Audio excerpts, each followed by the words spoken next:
Hace poco más de un año, el 5 de abril de 2024, policías ecuatorianos irrumpieron por la fuerza la Embajada de México en Quito, en Ecuador, con el propósito de detener al ex vicepresidente Jorge Glass, quien había sido refugiado en la embajada, había solicitado refugio, se le concedió tras acusar persecución política. Y ese fue la gota que derramó el vaso en la relación México-Ecuador. En ese entonces era Andrés Manuel López Obrador el presidente mexicano, Daniel Noboa sigue siendo y seguirá siendo el presidente de Ecuador. Y ayer el gobierno de Ecuador, encabezado por el presidente Daniel Noboa, quien hace una semana ganó la reelección, declaró un estado de alerta máxima porque presuntamente recibieron informes de que había un plan de asesinato en contra del presidente Noboa. Según el comunicado del gobierno de Ecuador, se alertaba sobre el traslado de sicarios desde México hacia Ecuador y otros países con el propósito de atentar contra la vida del presidente Noboa. Todo esto fue rechazado, categóricamente así lo dijeron en México a través de la Secretaría de Relaciones Exteriores. Y hemos decidido platicar, y le agradecemos mucho, nos tome la comunicación esta tarde con el ex comandante del Ejército de Ecuador, también analista en seguridad, Luis Altamirano. Luis, gracias por su tiempo. Buenas noches. Buenas noches. Muchas gracias por la invitación. ¿Qué opinión le merece de inicio, Luis, el comunicado que lanzó ayer el gobierno de Noboa y la respuesta que hubo del gobierno mexicano? La versión que ahí se cuenta, ¿qué opina? Bueno, en primer lugar, lo que hay que resaltar es que antes que haya el anuncio del presidente, se difundió en redes sociales no oficiales un documento que estaba calificado como reservado por parte del Comando Conjunto de las Fuerzas Armadas. Se trataba de un mensaje militar, el cual estaba firmado por el oficial de guardia de la Dirección de Operaciones, que en cumplimiento a una disposición del jefe del Comando Conjunto hacía conocer tanto a los comandantes de fuerza como a los comandantes de los teatros de operaciones sobre una alerta de seguridad, la cual inclusive en su redacción determinaba que se había obtenido de fuentes humanas. Y a mí me parece un poco extraño, por un lado, porque si este documento fuese real, uno se preguntara, bueno, ¿y cuál es el nivel de seguridad en el tratamiento de este tipo de información? Claro. Que se anuncia. Y por otro lado, también uno se pregunta, ¿serían estos los canales adecuados frente a una alerta de amenaza de la magnitud que reza en el documento? Entonces, eso ya genera una serie de dudas sobre el canal o sobre por qué se difunde esta información. Y posteriormente, lo que hace el ministro de Gobierno es reafirmar que se trata de una información real. Aquí el propósito no sabemos en la realidad, porque esto da lugar a una serie de interpretaciones. Hay que recordar que tenemos un presidente con una palabra muy devaluada, porque hemos tenido anuncios en un sentido y a la final se hacen otras cosas. Y esto no lo digo desde el punto de vista político, sino tratando de tener un mínimo sentido común.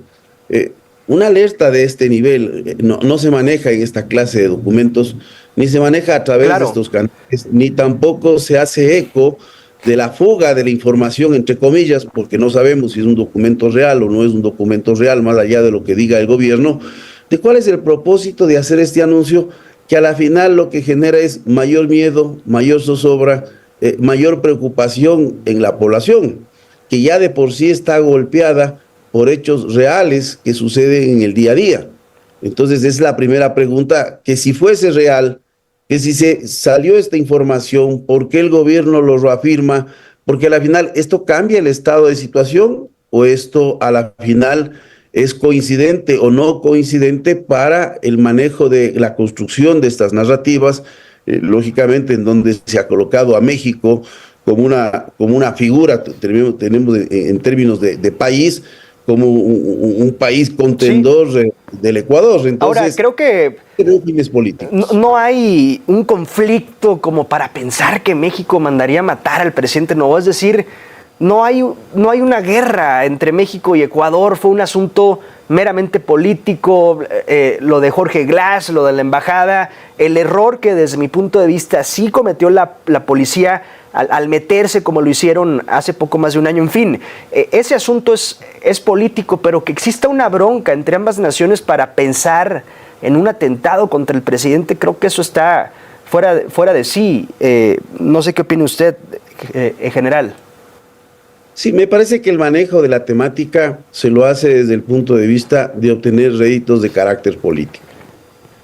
Lo que digamos aquí, le digo sinceramente, por lo menos en el ámbito de lo que es la opinión pública ecuatoriana, poco o nada importa en esta infocracia que vivimos, no solo en el Ecuador, sino en el mundo, en donde se van posicionando estos discursos en las redes digitales y genera un gran debate. Pero de poco sirven las respuestas si ya tenemos, digamos, de poco sirven las preguntas que nos hagamos si ya tenemos las respuestas frente a esta polarización política que existe en el Ecuador. Porque hay que tomar en cuenta que este discurso, más allá de afectar a México en estas implicaciones que lo hace el gobierno nacional, lo que está dirigido es a la tribuna local. Sí. Con la finalidad de buscar adhesión, de seguir alargando el discurso de una seguridad en donde no vemos política alguna que se haya implementado, porque no hay que olvidarse que en el Ecuador tenemos una política de seguridad bajo un marketing denominado Plan Fénix, del cual no conocemos ni objetivos, ni estrategias, ni líneas generales, peor indicadores, y peor aún una medición de resultados entre aquello que se planificó y aquello que se viene ejecutando. Entonces hay un déficit profundo en este tema. Estoy platicando con Luis Altamirano Junqueira, él es general en retiro del Ejército de Ecuador. ¿Cómo ha sido esta semana, general, tras el triunfo de Noboa? ¿Cómo ha sido la semana en el ir y venir entre las y los ciudadanos, la conversación generalizada tras el triunfo de Daniel? Bueno, ha continuado existiendo un cierto nivel de polarización. Yo creo que lo más prudente es respetar los resultados de acuerdo a la autoridad electoral, porque es la autoridad electoral la que tiene que determinar al final cuál es el resultado, y tenemos un resultado que por lo menos de lo que conocemos es totalmente evidente, con una victoria de 10 puntos sobre Luisa González. O sea, eso es el actuar que debe tener un ciudadano de carácter responsable, porque no podemos estar haciendo en este momento juicios de valor o elucubrando frente a discursos que también pueden nacer de algunos sectores. Pero, mire, a la final yo digo, todo este alargamiento de este tipo de discursos en términos de seguridad que se vienen dando, son para en esta sociedad de minutos, en donde vamos colocando un tema, mientras el tema se posiciona, se genera el impacto, se puede comenzar a cuestionar, nuevamente sale otra narrativa.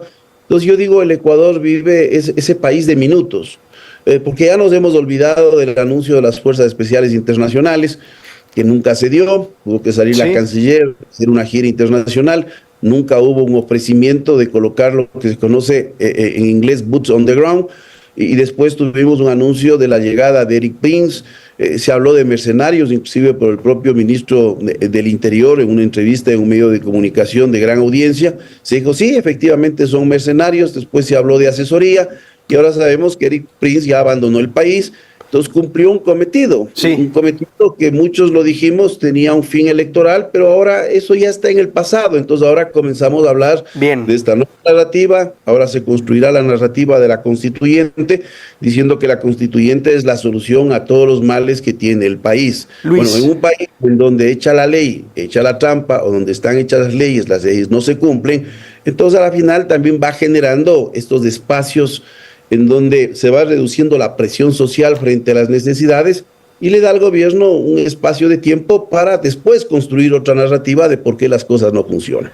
Me parece, no hay una política de seguridad consistente, seguiremos en este desenvolver de narrativas que se van sobreponiendo, ocultando otras y dejando en el olvido muchas de aquellas que se colocaron en todo este tiempo. Nos queda un minuto, Luis.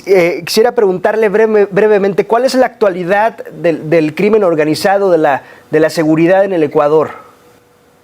Bueno, estamos en una situación bastante crítica porque si tomamos en cuenta los datos de los primeros meses, prácticamente este año estaríamos culminando como el año más violento de la historia. Uf. Vamos a ver qué es lo que pueden hacer las autoridades. De igual forma, en el año anterior terminamos con un incremento en la tasa de extorsiones y de igual forma en homicidios. En homicidios hubo, digamos, en secuestros hubo un crecimiento en el orden del 25%, es decir, resultados en términos concretos no se ve. Hay que tomar en cuenta Bien. que enfrentar el crimen organizado hay que hacerlo no sobre las delincuencias de crimen organizado común, sino las delincuencias transnacionales, digamos, las organizaciones transnacionales, y en donde prácticamente hemos tenido muy bajos resultados de encontrar estos flujos financieros que son los Muy que bien. alimentan espirales de violencia. Luis Altamirano, un gusto, gracias por su tiempo. A usted muchas gracias, una buena noche. Gracias, es Luis Altamirano Junqueira, general en retiro del Ejército de Ecuador y quien fuera comandante general del Ejército durante el gobierno del expresidente Lenín Moreno. Y la bronca México-Ecuador, que dice Luis, más allá de lo que pueda hacer eco en México, lo de Novoa es quizás una estrategia local, una estrategia política local.